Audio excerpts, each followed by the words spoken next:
The sun is shining, the birds are chirping, the bacon is sizzling. Welcome to the Daily Swole.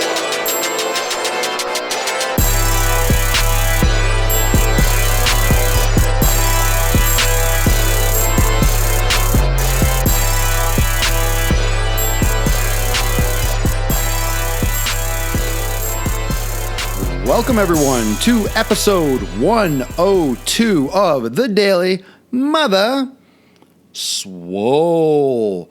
Going to be talking about three things. Three things that are missing from your sets. Set means reps, missing from your reps. Something missing from your actual actions during your workout. So what's missing from your set? Number one, no matter what the angle is, especially if it's a free weight, maybe with a cable, maybe with a band, but it's going to be the angle. The angle, the mechanical stress on your muscles. For example, chest, you have flat, you have incline, you have wide fly options, you have different mechanical types of directional vector forces you could put on your chest. You could do a fly movement, you could do a pressing movement, you could do a high press, a low press, a wide press, a narrow press. You have different angles you can hit the muscles with, and that will cause different stresses and different microtrauma to the muscle tissue. So the angle, the hand position, those things are super, super important. Never underestimate the importance of changing the angle or changing the direction of the force. It's not just the free weight. It's not whether it's just a band or a free weight or a machine. It's also the angle in which you are pushing. Because if you're changing the angle for chest, that means your humerus is at a different starting position depending on what type of movement you're doing. This is going to change the initial stretch on the fibers of the muscle. It's going to finish or change the midpoint contraction angle of the muscle and also the finishing point. So every single part of the muscle contraction is going to change because of the different varying stretch start positions.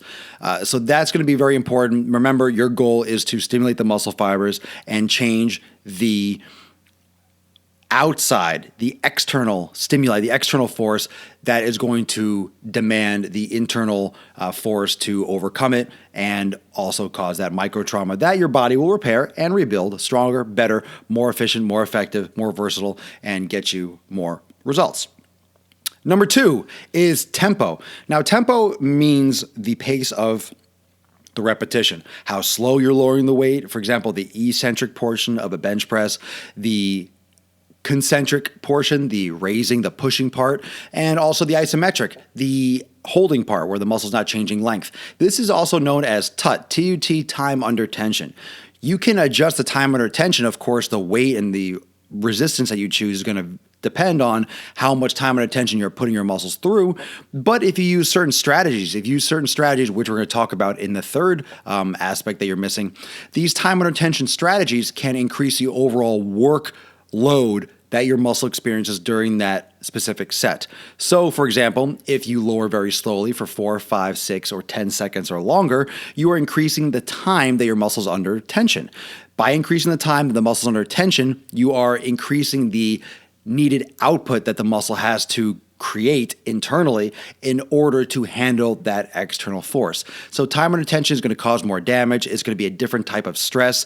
And you should not always just be lowering and raising, down, up really fast. You should work on some slower eccentric movements. You should work on some explosive pressing movements, for example, or explosive squatting movements. You should work with different types of tempos in general in order to maximally break down and maximally stimulate the muscle tissue. So, like I've said, adaptation is important. You want your body to have a specific experience and a specific stimulus on a regular basis in order to demand an adaptation. If it's too random all the time, then your body doesn't have a chance to really adapt optimally to any one thing.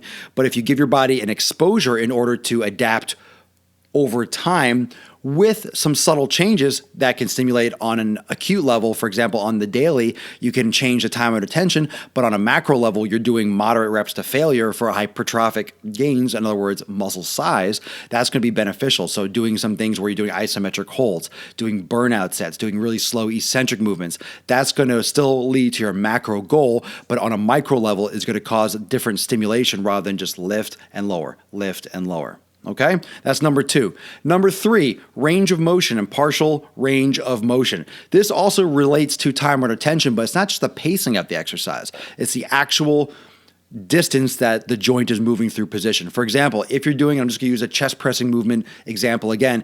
If you're lowering down, you're not just going slow all the way down and then pushing controlled all the way up for different periods of time. You're actually stopping halfway, going up a couple inches, going down a couple inches, doing some pulse repetitions, moving in and out, adjusting the actual mechanics and the actual range of motion the joint takes place or goes through in a specific repetition, in a specific set. So you might be doing a pressing slow on the way down and then fast on the way up. You're creating more time under tension if you're also combining that with various ranges of motion. Now, increasing time under tension will not require quite as much weight. However, you will put a cap on how much muscle you can build if you're reducing the overall resistance too much. Okay, some people might try to tell you that, oh, if you lift 15 pounds and you just kind of pulse and hold it around, you're still going to get the same kind of results. That's not true. You'll reduce your risk of injury and you can definitely build muscle. But overall, if you want a lot of hypertrophy, if you want larger cross-sectional area, you still have to lift heavy weight to stimulate that need to overcome that explosive force for type 2 fibers. But those slow twitch fibers will definitely benefit more from longer time under tension. You'll break down the muscle tissue a lot more in many ways with greater time under tension and partial range of motion. A lot of times if I burn out for a set and I can't get another rep and I all the way up, sometimes I'll lower all the way down and just kind of pulse at the bottom as high as I can, even though I can't get all the way up. I just kind of burn it out just to completely fatigue the muscle. And I'm really big on failure. I'm really big on working the muscle as much as it should be worked. I'm a big fan of not spending long times in the gym, drawn out workouts. Get in there, hit it, and get out. Because the sooner you get out, the sooner you can start recovering, and the more frequently you can hit that muscle. If you don't go crazy with the volume, you can still hit, let's say you just do chest. You can do chest in half an hour and do 12, 15 sets just fine, maybe 16, maybe 20 in half an hour, 40 minutes, because you're only doing chest. You can crush it and you can leave. You don't have to be there for 3 hours and do chest and shoulders and triceps and legs. I mean, that's just way too much, and you're not going to get the same kind of benefit because the hormone balances will change. How much do I pick up? I don't know what that means. I'm not sure if that's a properly worded English question, but try to reword that. I could take care of that at the end if you're still interested in asking. So those are the 3 things that you need to pay attention to in your repetitions, in your set. When you do your exercise, when you do your workout, make sure that you do not neglect those 3 things. Again, the angle, the mechanical direction, the vector force that you're putting on your body, incline, flat, decline, narrow, wide, whatever body part it is, that still applies for the most part. Tempo, time under tension, how long your eccentric contraction is, how quickly your explosive movement is, okay? Also, range of motion, how large of a joint angle are you taking that joint through?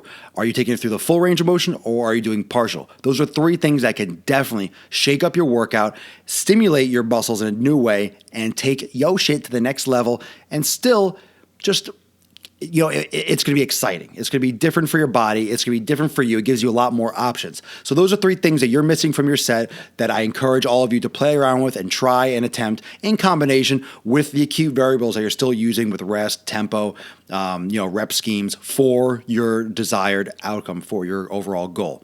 Thank you so much for joining me for episode 102 of The Daily Mother Swole. I'll see you all tomorrow at 12 noon Eastern time for episode 103. Thanks for joining. Peace out.